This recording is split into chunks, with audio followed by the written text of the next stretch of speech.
Olá, meus amigos. Estamos aqui em nossos estúdios de Norte Hollywood, Califórnia, Texas, para poder fazer essa questão aqui muito legal, muito interessante, sobre corrente elétrica. Então, vamos fazer a leitura aqui dessa questão. Ele fala o seguinte, olha, o acelerador de partículas LHC, ou o grande colisor de hadrons, Large Hadron Collider, recebeu da imprensa vários adjetivos superlativos: a maior máquina do mundo, o maior experimento já feito, o Big Bang recriado em laboratório, para citar alguns. Quando o LHC estiver funcionando a plena capacidade, na verdade já está, porque essa questão é de 2011, um feixe de prótons percorrendo o perímetro do anel circular do acelerador irá conter 10 elevado a 14 prótons, efetuando 10 elevado a 4 voltas por segundo no anelzinho. Considerando que os protinhos preenchem o anel uniformemente, identifique a alternativa que indica corretamente a corrente elétrica que vai circular pelo anelzinho. E aí a carga elétrica do próton é 1,6 vezes 10 elevado a menos 19 Coulomb. Então, vamos passar aqui para a nossa tela de resolução, tá? E a primeira coisa que ele fala, que a gente pode identificar aí com muita tranquilidade, é que ele pede a corrente elétrica, né? E aí a gente sabe da definição de corrente elétrica, que corrente elétrica, ela é... Vamos mudar de cor aqui. Então, a corrente elétrica, a definição dela é corrente é igual a carga elétrica divididos pelo tempo, tá? O tempo, ele já falou no problema lá em algum canto, olha, por segundo vai passar aí uma certa quantidade de protinhos, né? Que eu vou ver aqui, peraí. Depois a gente vê aqui 10 elevado a 14 prótons, né? Então, efetuando 10 elevado a 4 voltas por segundo. Então, o tempo é fácil, tá? O tempo... Peraí, deixa eu ajeitar aqui. O carinha me sacaneou. Então, o tempo vale 1 segundo, tá? Então, esse aqui a gente não precisa esquentar a nossa rede. Então, 1 segundo. Beleza? Mas a gente tem que lembrar que a carga elétrica, né? O Q, ela é calculada pelo número de prótons ou elétrons que você tem, vezes a carga de um elétron, né? Vamos dar um exemplo aqui rápido. Então, vamos ver aqui um exemplo onde a gente tem aqui, por exemplo, um corpo, né? E esse corpo tem aqui, por exemplo, 2 protinhos sobrando, né? Então, ele tem uma carga de, por exemplo, 2Q, tá?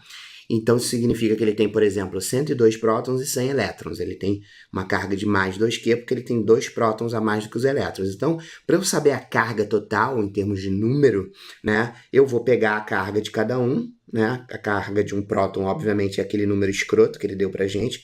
A gente não precisa decorar.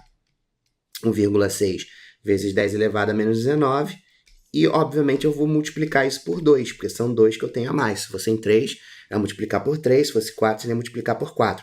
Então, sempre que eu quero calcular a carga elétrica de um número, de um objeto, de um corpo, eu pego exatamente o número de prótons ou elétrons que eu tenho a mais e multiplico por esse número escroto aqui, que é a carga do próton e a carga do elétron. Então, aqui eu vou ter que fazer isso, tá? Porque ele não deu o valor pra gente da carga elétrica direto. Então, no caso aqui, a gente vai ter Nzinho vezes Ezinho divididos pelo tempo, tá? E o tempo a gente já descobriu. E agora a gente tem que usar essas informações importantes que ele deu. Porque, olha só, quantos prótons a gente tem? Quem vai ser o Nzinho? O Nzinho vai ser 10 elevado a 14 prótons. Mas a gente não pode esquecer que em 1 segundo ele está dando 10 elevado a 4 voltas. Então, o número total de prótons que vai rolar em 1 segundo não vai ser só 10 elevado a 4. Porque esse 10 elevado a 4 é numa volta só. Mas são 10 elevado a 4 voltas no mínimo, no mísero segundo. Então, o número total de Nzinho que a gente vai botar aqui vai ser 10 elevado a 14 prótons vezes 10 elevado a 4 voltas. Porque se nesse segundo, nesse único segundo, esses 10 elevado a 14 prótons dessem uma voltinha só, a gente botava só 10 elevado a 14. Mas esses caras estão dando 10 elevado a 4 voltas, tá? Então, o total aí vai ser 10 elevado a 14 vezes 10 elevado a 4. vezes o Ezinho, né? E o Ezinho é aquele número escroto, 1,6 vezes 10 elevado a menos 19 coulomb, e o tempo, sempre em segundos, vai dar 1 segundo. Então agora basta a gente fazer essa multiplicação dessas potências de 10, então aqui é 14, soma com 4 dá 18, então 18 com menos 19 vai dar menos 1, né? Então, na verdade, a gente vai ter 1,6 vezes 10 elevado a menos 1. Então, isso aqui vai dar 0,16 ampere. Então, a verdade, a resposta é letra A. A de amor, B de baixinho, C de coração, D de derrota, E de escola, F de ferrou. Então é isso, amiguinho. Então, muito legal essa questão, uma questão envolvendo aí a formulazinha da corrente elétrica, mas a gente teve que usar aí uns raciocínios a mais para poder determinar essa carga que a gente vai colocar dentro da fórmula, que nada mais é o número de prótons ou elétrons que a gente tem a mais, e aí vezes a carga do próton, a carga fundamental do próton e do elétron. Show de bola? Então espero que você tenha gostado, um grande beijo e até a próxima. Tchau, tchau.